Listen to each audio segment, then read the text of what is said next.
రవీంద్ర గారు మాట్లాడదాం ఇదే అంశానికి సంబంధించి. చీకోటి ప్రవీణ్ గారు భారతీయ జనతా పార్టీ అధికార ప్రతినిధి మనతో మాట్లాడేందుకు సిద్ధంగా ఉన్నారు. ప్రవీణ్ గారు నమస్కారం. నమస్తే, జై శ్రీరామ్ అండి.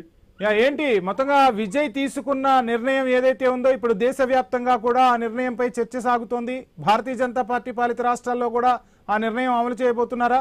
ఓవైపు హిందూ ధర్మ పరిరక్షణ అంటూ ఉన్నారు. హిందూ ధర్మాన్ని పరిరక్షించడంతో పాటు హిందూ దేవాలయాలను పరిరక్షించుకోవాలి. సో అక్కడ భక్తులకు కూడా సౌకర్యాల కల్పన విషయంలో కానీ దర్శనాల విషయంలో కానీ కొన్ని నిర్ణయాల్లో మార్పులు చేర్పులు చేయాల్సిన అవసరం ఉందనేది భక్తుల నుంచి సామాన్యుల నుంచి వినిపిస్తున్న మాట. ఏం చేయబోతున్నారు, ఏం చెప్పదలుచుకున్నారు? డెఫినెట్ గా చాలా విజయ్ గారు తీసుకున్న నిర్ణయం ఏదైతే ఉందో చాలా హర్షించదగ్గ నిర్ణయం. యాజ్ ఏ హిందూ, నేను యాజ్ ఏ కట్టర్ హిందూగా దాన్ని స్వాగతిస్తున్నాను. దేశంలో మొత్తం కూడా ప్రతి రాష్ట్రంలో ఇట్లాంటి నిర్ణయాలకు రావాలి. హిందువుల సెంటిమెంట్ తోటి వేసిన డబ్బులు హుండీలో కానీ కానుకలు సమర్పించడం కానీ అన్నదానాన్ని కానీ ఎక్కడ కూడా వేరే మతస్థులకు చెందొద్దు.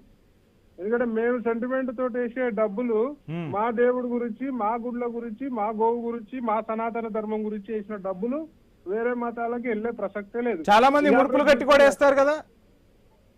ఏది ఉన్నా సరే మేము సెంటిమెంట్ తోటి వేసే డబ్బులు వేయద్దండి. ఎందుకంటే మేము ఇచ్చే ప్రసాదమే తినరు వేరే మతాలోళ్ళు. మరి మా గుడ్ల నుంచి డబ్బులు ఎందుకు కావాలి మీకు? మా గుడ్ల నుంచి ఫ్లైఓవర్లకి ఫండ్లు ఎందుకు రిలీజ్ చేయాలి?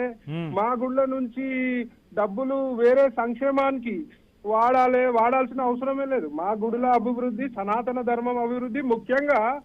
అండ్ ఇక్కడ ప్రవీణ్ గారు ఇటీవల వివాదమైన అయోధ్య రామ మందిరం గురించి కూడా మనం మాట్లాడుకుందాం. సో రక్షించాల్సిన రక్షకులే అక్కడ భక్షకులయ్యారు. ఏ విధంగా హుండీ ఆదాయాన్ని కొల్లగొట్టారో చూసాం.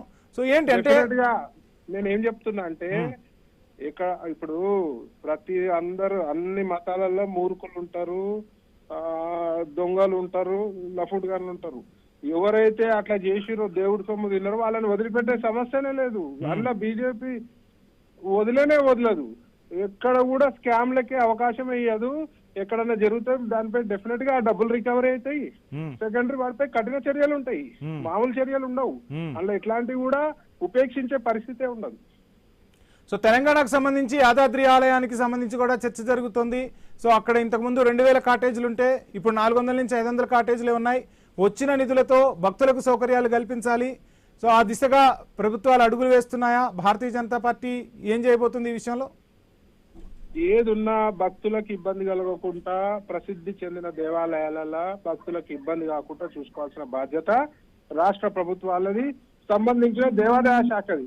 కానీ దరిద్రం ఏంటంటే తెలంగాణకు వచ్చే వరకు దేవాదాయ శాఖల మరి దేవుళ్లపై నమ్మకం ఉందా, వాళ్ళు నమ్ముతారా లేదా తెలియదు. అధ్వానమైన పాలన నడుస్తుంది. అధ్వానం. నిన్న చూసిరు బాసర టెంపుల్ లో దొంగతనం జరిగింది. సరే దొంగతనం జరిగింది, అది వాళ్ళు అక్కడ సెక్యూరిటీ మెజర్స్ ప్రాపర్ గా తీసుకోవాలి.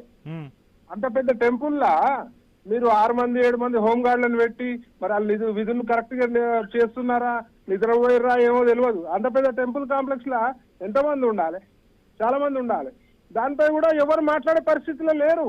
ఇలా దేవాదాయ శాఖ మంత్రి నిద్రపోతున్నారు. వాళ్ళు ఎప్పుడు కూడా ఎట్లాంటి గుడ్లపై దాడులు జరిగినా, ఎక్కడ ఏ ప్రాబ్లం అయినా వాళ్ళు అసలు కనీసం స్పందించరు. నాకు చూస్తే విజిట్ కూడా నేను ఎక్కడ కూడా ఆమె పోయి ప్రాపర్ గా విజిట్ టెంపుల్స్ లో విజిట్ చేసినట్టు కూడా కనిపిస్తలేదు. ఇంకోటి చీకోటి ప్రవీణ్ గారు ఇంకొక అంశం కూడా తెర మీదకి వస్తుంది. రాజకీయ నాయకులు అంటే ఏ పార్టీ అయినా అధికారంలోకి వచ్చిందంటే ఆ పార్టీకి సంబంధించిన వ్యక్తులను గ్రామస్థాయి నుంచి తిరుమల తిరుపతి దేవస్థాన బోర్డు వరకు కూడా, గ్రామాల్లో ఉన్న దేవాలయాల నుంచి వెంకటేశ్వర స్వామి టెంపుల్ వరకు, తిరుపతిలో ఉన్న వెంకటేశ్వర స్వామి టెంపుల్ వరకు రాజకీయ నిరుద్యోగులకు అవన్నీ ఆవాసాలుగా మారుతున్నాయి. అన్ని పార్టీలది అదే తీరు. నిజమైన భక్తులకు అవకాశం కల్పించాలి కానీ రాజకీయ పునరావాస కేంద్రాలుగా టెంపుల్స్ని మారుస్తూ ఉన్నారు. దీనిపై బీజేపీ అదేవిధంగా మీరు హిందూ ధర్మ పరిరక్షణ అంటున్నారు కాబట్టి మీరేమైనా పోరాటం చేసే అవకాశాలు కనిపిస్తున్నాయా మారాలని ఆ తీరు? పాలక మండలిలో దేవుడిపై భక్తి, ఎలాంటి అవినీతి చేసినారు అనే ఆధారాలు లేని వాళ్ళకే ఇవాళ అవినీతి పరులకు ఇవ్వాల్సిన పని లేదు. ఎంత పెద్ద పొజిషన్ ఉండని వాడు, ఎంత ఇన్ఫ్లుయెన్స్ ఉన్న వ్యక్తి అయినా సరే. ముఖ్యంగా హిందూ సెంటిమెంట్స్ కి గౌరవం కల్పించే విధంగా, హిందూ సెంటిమెంట్స్ ని గౌరవించేటోళ్ళకే ఇవ్వాలి. పాలక మండలిలో చైర్మన్లు ఉండని, మెంబర్స్ ఉండని. ఏ రాష్ట్రంలో అయినా సరే, తెలంగాణ ఒకటే కాదు మొత్తం భారతదేశంలో మొత్తం కూడా ఈ యొక్క సెంటిమెంట్స్ గౌరవించే వాళ్ళకే ఇవ్వాలి. ఇవాళ వేరే మతాలు గతంలో టీటీడీలో వేరే మతాల వాళ్ళు ఉద్యోగాలు చేసిరు, వానికి ఏం సెంటిమెంట్ ఉండదు కదండి. ఉమ్, ఇవాళ చంద్రబాబు నాయుడు గారు ఒక మంచి పని చేసినారు, వేరే మతాల వాళ్ళు టీటీడీలో ఉండొద్దని ఒక నిర్ణయం తీసుకున్నారు, చాలా మంచి విషయం అది. అది ఎప్పుడో తీసుకోవాల్సిన నిర్ణయం. ఉమ్. మొత్తంగా తమిళనాడు సీఎం జోసెఫ్ విజయ్ హిందూ మతానికి సంబంధించిన వ్యక్తి కాకపోయినా హిందూ మతానికి సంబంధించి ఆయన ఆ శ్రద్ధ చూపిస్తూ ఉన్నారు, ఒక మంచి నిర్ణయం తీసుకున్నారు. మరి భారతీయ జనతా పార్టీ పాలిత రాష్ట్రాల్లో, భారతీయ జనతా పార్టీ కూటమిగా అధికారంలో ఉన్న రాష్ట్రాల్లో ఆ నిర్ణయం అమలు చేయబోతుందా? భారతీయ జనతా పార్టీ ఏమైనా దృష్టి సారించే అవకాశాలు దాని ఉన్నాయా? వైపు అడుగులు ఏమంటుందిగా మేము కట్టర్ హిందువులందరూ కూడా కోరుతున్నారు. దానిపై మరి స్పందించాలి, ఏ రాష్ట్రం అన్న ఉండని. ఒక ద్రవిడ పాలన ఉన్న రాష్ట్రంలో వేరే మతం ఉన్న సీఎం వచ్చి ఒక మంచి ఆలోచనతో చేసి దాన్ని అందరూ స్వాగతించాలి. ఆ నిర్ణయాన్ని అందరూ కూడా వారి రాష్ట్రాలలో అమలు పరిచే దిశగా ప్రయత్నాలు చేయాలి. సో ఎక్కువ రాష్ట్రాలు ఇప్పుడు మీ అండర్లోనే ఉన్నాయి, మీ నుంచే మొదలు కావాలి. మరి ఆ దిశగా ఏమన్నా అడుగులు వేయబోతున్నారా? డెఫినెట్ గా దీనిపై లెక్కలైతే రాద్దాము.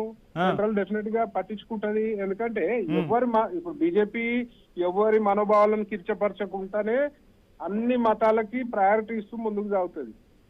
సో హిందువులకు కూడా ఎక్కువ ప్రయారిటీ ఆల్రెడీ ఇస్తున్నా కూడా ఇట్లాంటి దిశలు ఈ టెంపుల్స్ విషయంలో కొంచెం కఠినంగా ఉండాల్సి వస్తుంది. నిర్ణయాలు అమలు పరిచే విషయంగా ప్రయత్నాలు జరగాలి. చీకోటి ప్రవీణ్ గారు, మీరు గో సంరక్షణ అని కూడా చెప్తూ ఉంటారు. సో ఆ గోవులకు గ్రాసానికి సంబంధించి కూడా చాలా దేవాలయాల్లో ఇబ్బందులు ఎదుర్కొంటున్న పరిస్థితి.